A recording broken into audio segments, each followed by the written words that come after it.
This is the third take for this video. Gosh. Change is weird. I've been saying a bunch of different ways of saying that. Change is very bizarre. The example that I'm using here is that Zeno tries to make the argument that movement is an illusion. And the way he did this was he took an arbitrary distance and had you consider, how long does it take to go, the whole distance, and then you look at halfway. And basically what it comes down to is from one instant to another, how do you move? How do you go from one place to another? How do we consider time? It can't be a bunch of instances, because what fills the gap between the instances? It's not infinite number of instances. Is there even such thing as a moment in time?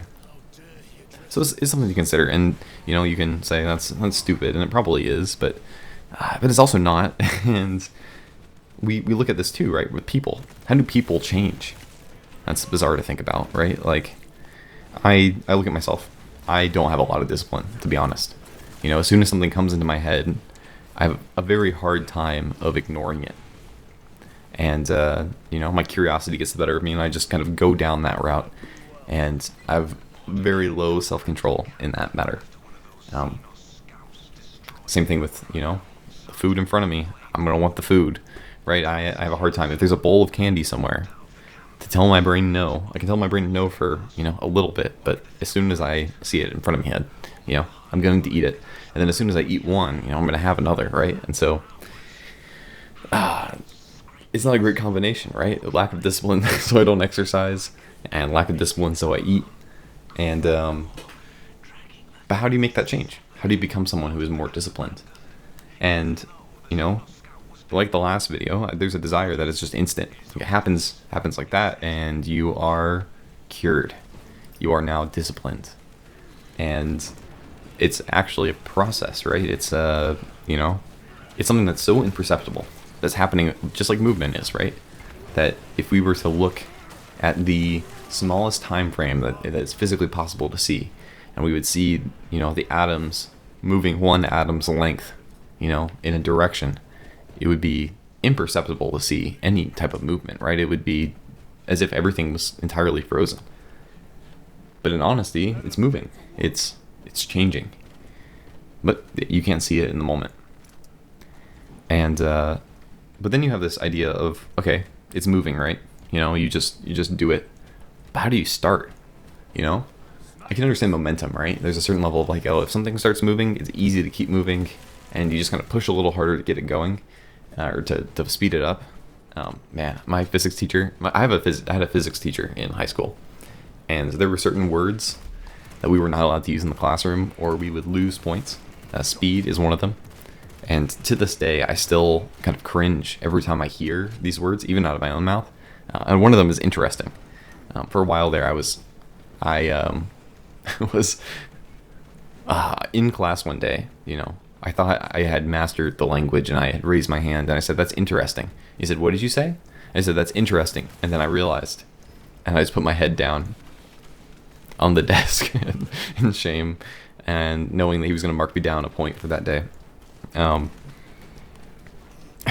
anyway, so you can see, right, like momentum, you can get it going, and you can increase like the acceleration with a force.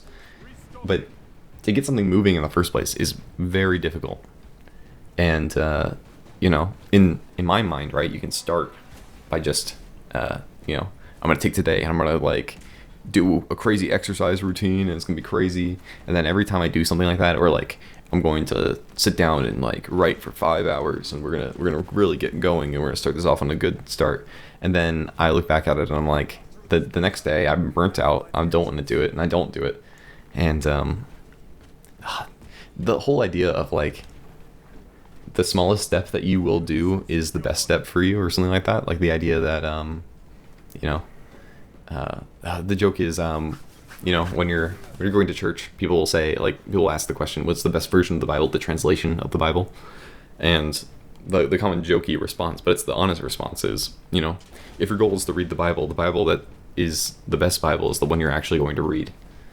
And the best habits are the ones you're actually going to keep, the ones that you'll actually, do. And yeah, that's my hope, is that I would eventually learn how to do that. So how am I going to do that, you might ask? And this is my time to brainstorm some of that. I don't do so well, or haven't done so well with checklists or anything. I want to be a checklist guy. Maybe my mom keeps recommending a book called The Checklist Manifesto. It seems like a very self-helpy type book, so I don't know if I'm going to actually sit down and read it. But she's recommended it to me several times.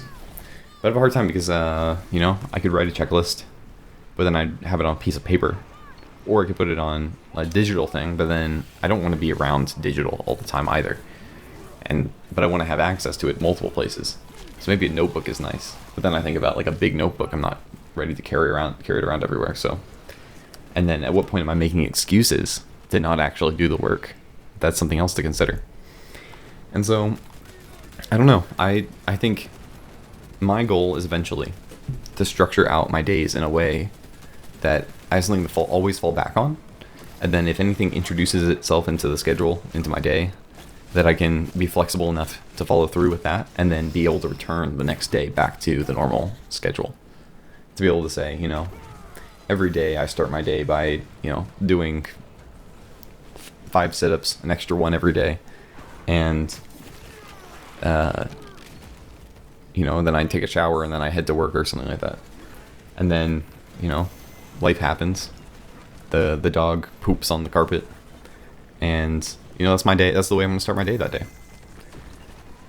And then the next day I just say, you know what? I'm just going to pick off where I left off, and it's going to be okay.